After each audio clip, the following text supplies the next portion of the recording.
Folks, sometimes you just watch a movie where you just feel disappointed but satisfied at the same time. There are some movies out there that you're just like, they have a rush production, and you're like, this movie is pretty good, but it could have been something better. But because this movie had its film cancers preserved as salt mines in Transylvania, a la Event Horizon, we never know what the ending is going to be. But let's just imagine if we had the exact same thing, but instead of that, we had Sphere from 1998. Starring some big names. Sharon Stone, Dustin Hoffman, and Samuel L. Jackson, who is not tired of that submarine in that water. So, there's this crashed ship that is 1,000 feet below the sea. And there's a whole group of people, those three plus three others, who are, what's the word I'm looking for, who go down there, and they have to explore and see what is happening, what caused it to crash. They go and explore, and they eventually discover this colossal sphere that's yellow, brimming, and it's kind of hypnotic. It's like, what is this sphere? How did this ship end up down here? And it's like, what is going on? Why is this ship 1,000 feet below the sea? You want to talk about a tale of two halves. The first half, let's explore this ship. Let's try and make contact with it.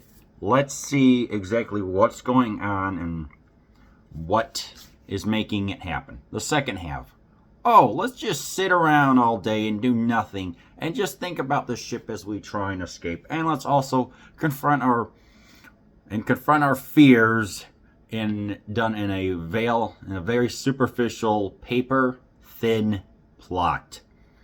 That's what this movie is. Sphere is a movie of two halves that it does not work well. Okay, let's get the positives out of the way. We've got some big name actors doing the best they can with not that great dialogue. It's based off the Michael Crichton book of the same name. Yes, the same guy who wrote Jurassic Park and helped with the production of the three movies. So there is some sci-fi authenticity there. I can't deny that. There's also, it is atmospheric as heck, but you could tell that there was some CG used. I mean, there's even a shot filmed with a special effects director saying, "Hey, here's the green screen. Here's a little mini submarine towards the end, and here's the actors inside the side submarine with the scuba gear." There's a sequence with jellyfish, and they are attacking the one of the scuba divers, which was used a combination of puppetry, CG, and jellyfish footage that was sped up 3 different times to make them appear aggressive. I like the computer that they were trying to deal with. They were trying to make it reminiscent of HAL from 2001: Space Odyssey. That was cool. What I did not like was the very thin paper plot of what is exactly going on down here. What is this? It's like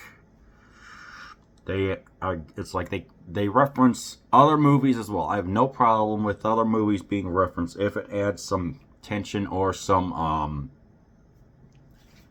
it adds to the plot. But just having 20,000 Leagues Under the Sea by Jules Verne and having the last part of 87, like page 87, everything else is blank. It's like, it was a creature whose head is 6 feet long and tentacles are 27 feet. A giant squid, which does play in part. But it's like, how does that add to anything?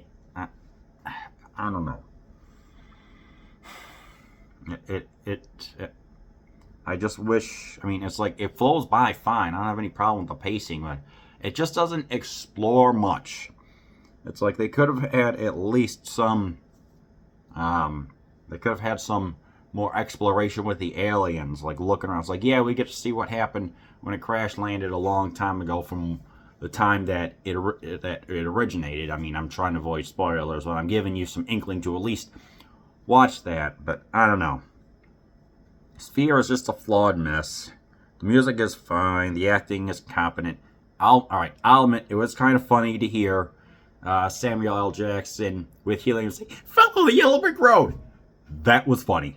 Because most of the time he's usually got his extreme voice. His ain't his voice, but it was kind of funny to see him act more la la la la la la like he was transfixed by something, which does add to the plot. I don't know. It's like this movie is. It's like it's all talk. It's literally just all talk. There's nothing else that goes on for the last hour, and it just left. I don't know. This is an average movie. I'll tell you that much.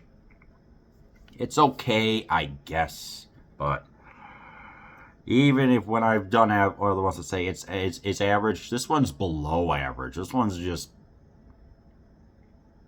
not even passable. Honestly, I'm genuinely disappointed just because everything's just so paper thin.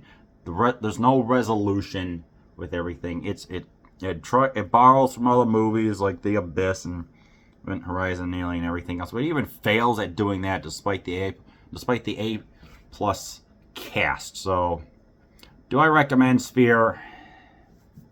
If you can get it from your library, just watch it for free on Tubi or something like that. But other than that, no. This movie is a thumbs down. A 3 or 4 out of 10.